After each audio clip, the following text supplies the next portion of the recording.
Yep. All right. So I found this article. Agile Scrum is a failure. Here's why. Sorry, I clapped and that was loud. You can read this.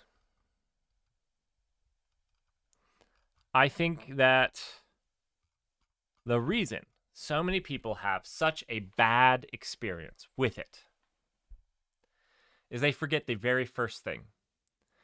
People over process. People over process. I don't think agile learn I don't think I've had some pretty bad agile experiences. I'm not sure that it actually leads to these if it's done properly. If you have a management team that actually leads by example, if you have a management team that actually is servant leaders, if you have a management team that understands that their goal as management is there to empower you.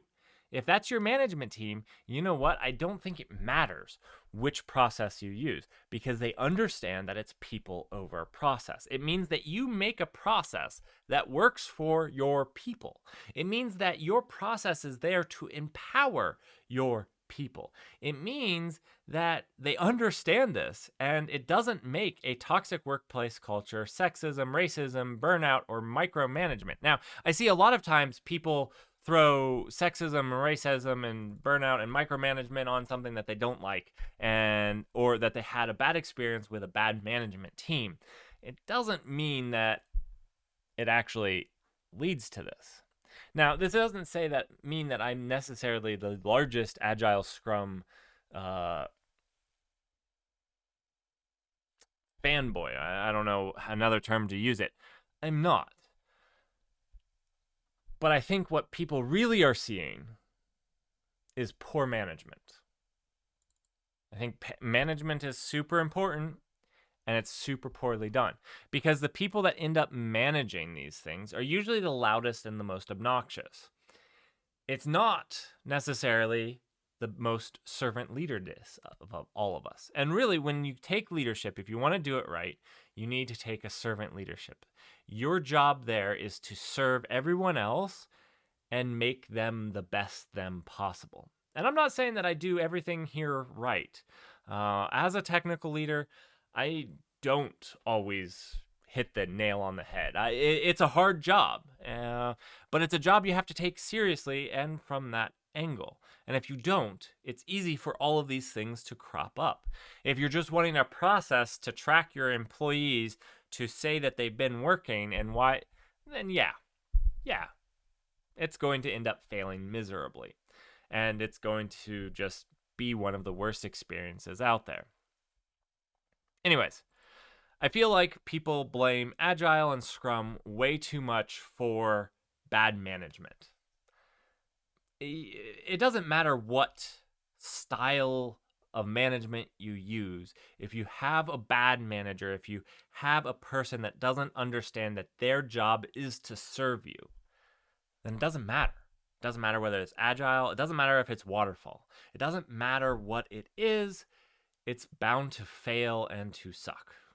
Like that's just the cornerstone of it. And the truth is, there's so few good leaders because it's the Peter principle. You might be really good as a technical engineer, but in technical leadership, you're not very great. This is the same problem that hit Stack Overflow. Just because you can answer questions about how to do things doesn't mean that you're a good moderator.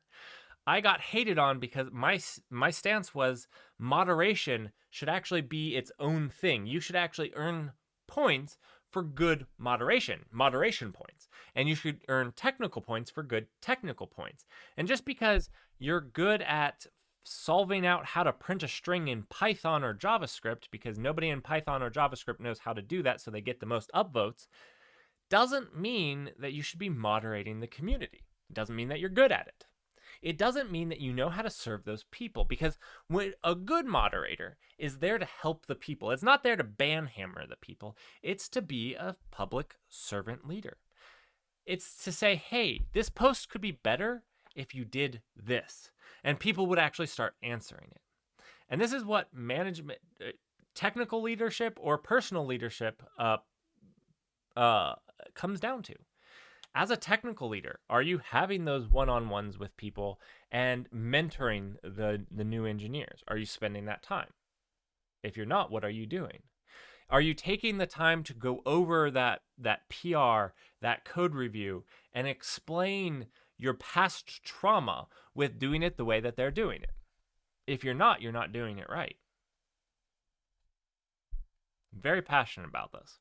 I don't even consider myself a good manager. I just understand what my job is supposed to be. It's supposed to be to empower the team. Anyways, let's move on. Thanks for watching this Null Bite. If you enjoyed this, go ahead and check out the links below for my other content that I release. This was a small bite of the weekly show that I put on every single Monday morning around Kubernetes, tech, and cloud news. See you next week.